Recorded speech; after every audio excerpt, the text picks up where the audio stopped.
This is the homework for 729, 732, and 733.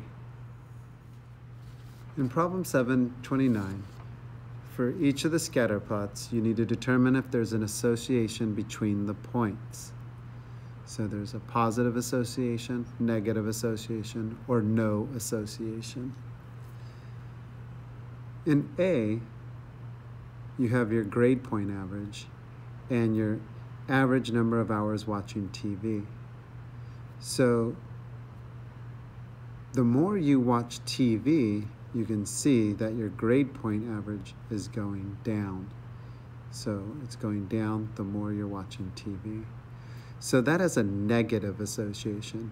So as the number of hours of watching TV increases, your grade point average decreases.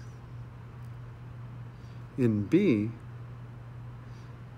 the age of a person and the number of gray hairs on the head. So this one, the older you get, the more gray hairs on your head. So you can see this would be, as you go to the left on the x-axis, that's younger, to the right is older. So the younger you are, the less gray hairs you have. So this has a positive association. As age increases, the number of gray hairs increase. In C, as the length of your hair increases, this graph is saying that your shoe size increases, or as your shoe size increases, the length of your hair increases. So does your shoe size determine the length of your hair? Well, if you look at this scatter plot, no, it doesn't. It doesn't matter your shoe size and the length of your hair. You could be really young, so you have small shoe size, and your hair is really short, or it could be really long. Doesn't matter. Your shoe size does not determine the length of your hair, or vice versa. But on this one, it's your shoe size depends on the length of your hair, and that's not true. So there's no association between length of hair and shoe size. In 732, you need to simplify each expression. So we have 2/3 multiplied by 8/10. One way of simplifying this expression is by just multiplying 2/3 by 8/10 over 1. And I did 2 multiplied by 8/10, which is 1 6/10. 3 multiplied by 1 is 3. And then I can simplify this by dividing 1 6/10 divided by 3. And it's 53/100 repeating. The other way is I could take this and then multiply it by 10 over 10, which is 1. 10 divided by 10 is 1, so I'm not changing the value of it. And multiplying by 10, and 1 6/10 gives me 16. 3 multiplied by 10 is 30, which simplifies to 8/15. For B, I have 4/3 multiplied by 3/7. I can cross simplify. 3 divided by 3 is 1. 3 divided by 3 is 1. And then I multiply the numerators. 4 multiplied by 1 is 4. 1 multiplied by 7 is 7. For C, I have negative 5/6 multiplied by 4/7. So a negative multiplied by a positive is a negative, and I can cross simplify. 4 divided by 2 is 2. 6 divided by 2 is 3. And I have 5 multiplied by 2 is 10. 3 multiplied by 7 is 21. So negative 10/21. For D, I have a negative multiplied by a negative. On this one, I have a mixed number. So I'm going to change that to an improper fraction. So if you remember, you multiply 3 multiplied by 1 is 3. plus 1 is 4. So that will give me negative 4/3, and you keep the denominator. So again, 3 multiplied by 1 is 3, plus 1 is 4, and you keep the denominator. So I have negative 4/5 multiplied by negative 4/3.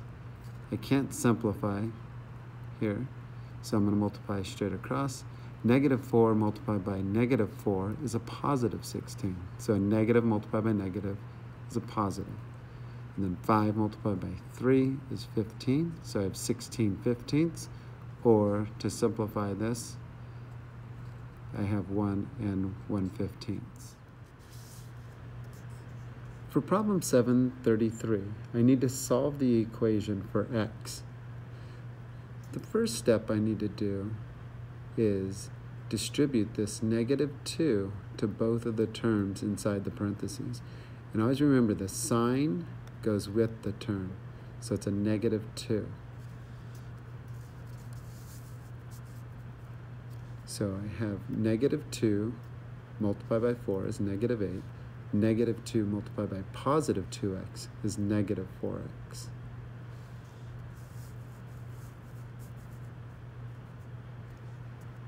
Now what I'm going to do is I need to eliminate the denominators. And I'm going to do that by using the fraction buster method. So I need to multiply each term by the least common multiple of 4 and 2, which is 4. So 4 multiplied by 3x over 4, well, the 4's cross cancel. 4 divided by 4 is 1. So we're left with 3x. 4 multiplied by -8 is -32. And 4 multiplied by -4x is -16x. Now I have to distribute that 4 to the right side of the equation. And I have 4 multiplied by -1/2. Well, if you didn't realize that half of 4 is 2, I showed it over here. -1/2 multiplied by 4, and I wrote it as a ratio, 4 over 1, and it equals -2. So I have -2x. And then 4 multiplied by 1/4, again, the 4 divided by 4 is 1, so 1 over 1 is 1.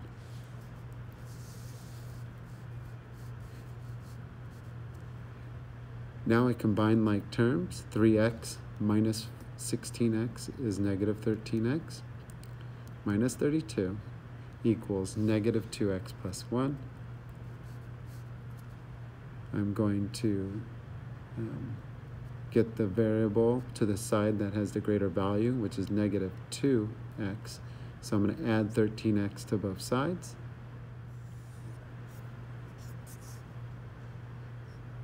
Now I have -32 equals 11x plus 1. Still don't have the variable by itself. Inverse property of addition is subtraction, so I'm going to subtract 1 from both sides. That gives me a 0 pair. -32 minus 1 is -33 equals 11. 11x is multiplication. Inverse property of multiplication is division. So I'm going to divide by 11. That gives me the giant 1. 11 divided by 11 is 1. And here we have a negative divided by a positive, so we know it's going to be a negative. So -33 divided by 11 equals -3. So -3 equals x. And x equals -3.